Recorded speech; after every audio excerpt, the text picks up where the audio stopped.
ये अध्यात्म दीप है कथा। अध्यात्म करते हैं स्वभाव।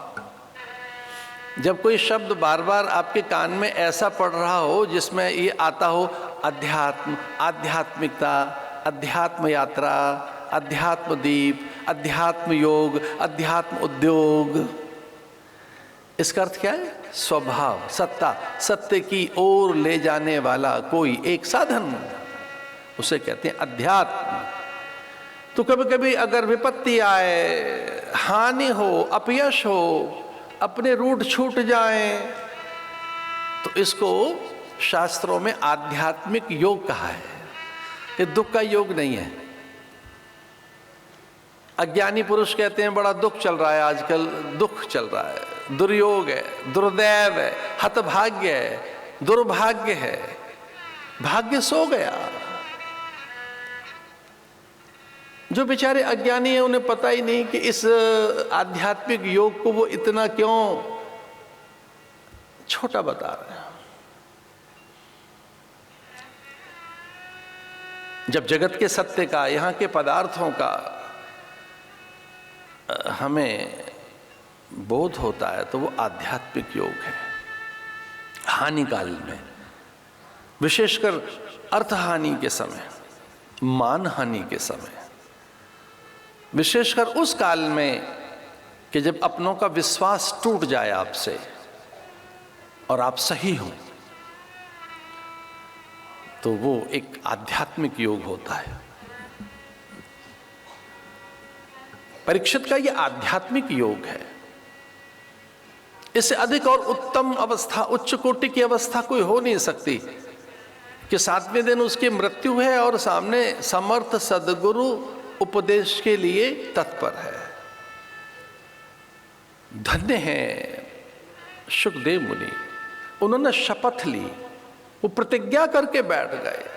उन्होंने अपने शिष्य के सामने प्रतिज्ञा की कि जब तक तुझे ब्रह्मानुभूति, जब तक तुझे भगवत साक्षात्कार नहीं हो जाएगा, मैं कथा बंद नहीं करूंगा, कथा चलती रहेगी,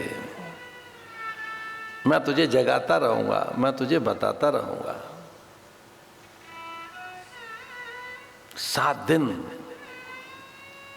बहुत होते हैं, बहुत होते हैं 7 दिन। तो कुछ पल में भी ऐसा हो सकता है कि आप अपनी ओर मुड़ जाएं। एक हल्का सा आवरण ही तो है सत्य के कलश के मुख पर, वो ढका ही तो है बस। हिरण्मय पात्र, वो हिरण्य पात्र, वो स्वर्ण पात्र, वो आत्म पात्र एक किंचित आवरण से ही तो ढका है। जैसे कल्पना करो मेरे और आपके बीच में कोई एक कर्टेन आ जाए, मेरे और आपके बीच में कोई एक आवरण अथवा पर्दा आ जाए, तो क्या मेरी और आपकी दूरी चली हो गई? आप भी वहीं, मैं भी हैं। अच्छा, मेरे आपके बीच में एक पर्दा आ जाए बस, तो क्या आप बहुत दूर चले गए मुझसे? क्या मैं आपसे बहुत दूर चला गया? ना, हम तो वहीं हैं। एक बस पर्दा ही तो आया है, और पर्दे से आयतन बदल जाता है। बड़े हॉल में एक दीवार खड़ा कर दो तो कमरा हो गया। अरे एक दीवार में ही एक हल्की सी आकृति, 4 ईंटें क्या निकाली कि आला बना दिया उसने।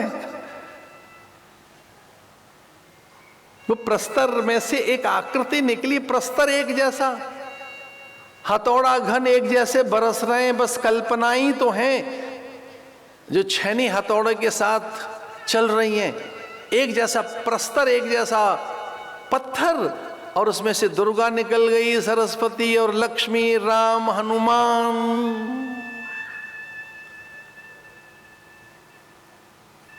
अरे मिट्टी तो एक ही है, मिट्टी में आकार का अंतर है,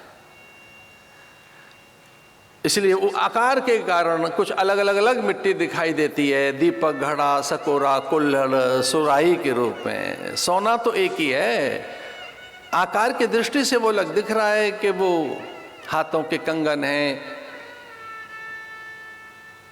या कि वो कर्ण का ताटंक है, अथवा तो वो शोभायमान आपके गले में नेकलेस है, जो भी, इस एक तत्व के प्रकाशन के लिए कि वो निमित्त कारण है, उपादान कारण है, निमित्त उपादान कारण है, उससे भिन्न है।